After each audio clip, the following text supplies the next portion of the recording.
Bonjour Monsieur Cotona, merci de participer à cet entretien qui va nous permettre d'introduire les sujets de transition numérique et écologique qui vont être abordés lors de la 18e édition de Ruralytique. Pour commencer et introduire un petit peu cet entretien, est-ce que vous pouvez vous présenter et présenter notamment l'Association des maires ruraux de France et les maires ruraux du Gers?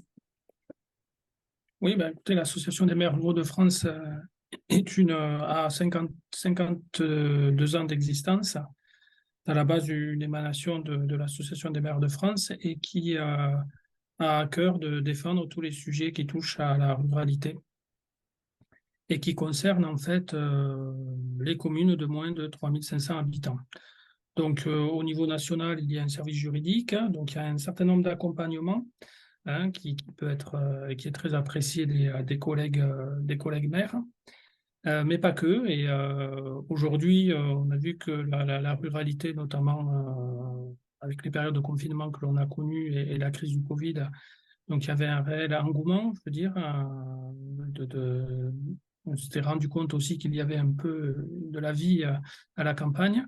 Et donc aujourd'hui, la MRF est participe à un certain nombre de dossiers, est souvent sollicitée sur un certain nombre de dossiers et travaille donc en partenariat avec dans de nombreux cabinets ministériels, entre autres. Au niveau local départemental, l'Association des maires ruraux du Gers est une association départementale qui est affiliée à la MRF et qui a été créée officiellement en 2016, même si avant il y avait quelques maires, les fondateurs qui n'avaient pas créé d'association départementale et qui déjà adhéraient à l'association nationale. Donc nous, c'est la déclinaison un peu de la MRF au niveau local, même si on mutualise et tout ce qui est service juridique, on travaille main dans la main avec la MRF, mais avec l'Association des maires ruraux du Gers notamment, on a de très bons rapports avec les représentants de l'État dans le département, notamment le préfet ou les services de l'éducation nationale ou encore de la direction départementale des territoires, avec qui donc nous participons et travaillons sur un certain nombre de sujets qui touchent. Alors, ce sont des déclinaisons départementales de décisions qui peuvent avoir lieu au niveau national, mais également des sujets bien spécifiques à notre département, que ce soit la gestion de l'eau, euh, participer à l'élaboration donc, des dotations d'équipements en territoires ruraux et un certain nombre d'autres problématiques. Donc, comme vous venez de nous le dire, vous êtes amené à traiter les sujets donc, de l'aménagement des territoires ruraux. Et donc, cela se passe notamment via le développement du numérique sur ces territoires, et tout en respectant, du coup, l'objectif de neutralité carbone d'ici 2050, et donc tout cela dans le respect de l'environnement. Et donc, d'après vous, comment la notion du numérique et de l'écologie peuvent fonctionner entre elles, comment elles se complètent? Ouais, je pense qu'il faut penser à mutualisation et travailler main dans la main avec le développement du numérique, qui est vraiment un aménagement du territoire, mais qui peut aussi aider justement à rentrer et à répondre aux besoins et aux conditions de la transition énergétique. Je pense que ce qui est important, c'est de mutualiser. Alors, mutualiser au niveau des efforts, c'est-à-dire entre différentes collectivités ou voire même en travaillant en associant avec les services de l'État. Et également, lorsqu'on développe des infrastructures, je pense par exemple à des data centers, à savoir que bon, la chaleur qui est émise par ces data centers pourrait être réutilisée. Ça, ça, ça commence à être le cas, notamment dans des zones, on va dire, très denses, de pouvoir, ben, pourquoi pas, alimenter au niveau chauffage un quartier environnant. Donc, si c'est problématique là.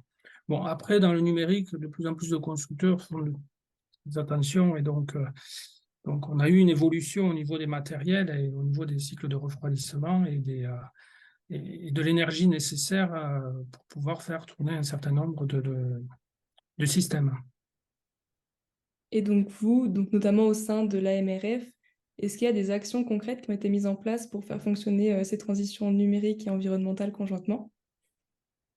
Déjà au niveau de la MRF, on est plutôt sur voilà, des questions, des sollicitations et une vision plutôt d'ensemble sur peut-être des planifications, etc. Au niveau local, je peux parler de l'expérience de ce qui se fait dans le département du Gers, alors pas que la MRF, la MR32, mais elle en fait partie. Donc, on a mutualisé sur le déploiement de la fibre, hein. C'est un réseau public, en fait, qui est cofinancé par le département et les collectivités, alors les communes au travers des communautés de communes.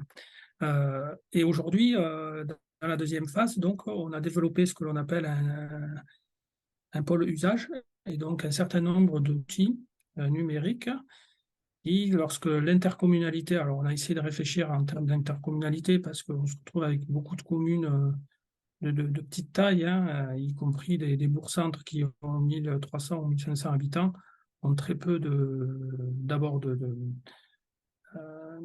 compétences informatiques en interne et également de budget. Donc, on a mutualisé, ce qui nous permet aujourd'hui donc, de proposer à un certain nombre de communes, si la commune d'intercommunalité est adhérente au pôle, un certain nombre d'applications. Alors, ça peut être des applications de traitement de texte, c'est-à-dire la suite Office, hein, entre autres, mais également une aide, alors là, c'est plus du numérique,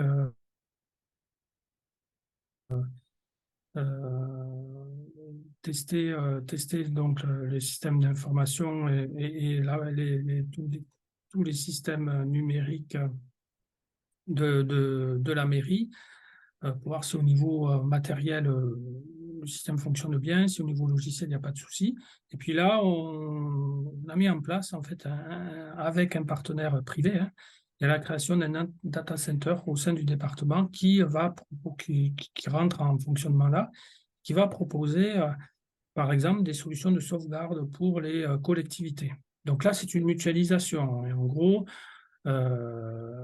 ça permet tout simplement voilà, de réduire l'empreinte, on va dire l'empreinte carbone et d'éviter le développement par exemple, de data centers ou de petits data centers ou de salles serveurs, hein, dans différentes collectivités, que ce soit des mairies ou des intercommunalités ou même le département au niveau départemental. Donc, voilà.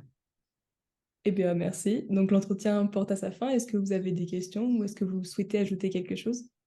Non, mais écoutez, je vous remercie déjà pour votre accueil et puis cette bonne continuation. Eh bien, merci d'avoir accepté de répondre à ces quelques questions. Et donc, on se retrouve du 29, pardon, au 31 août Du à 29 au 31. Lunatic. C'est ça. Ben, je vous remercie. Merci à vous. Bonne journée à vous.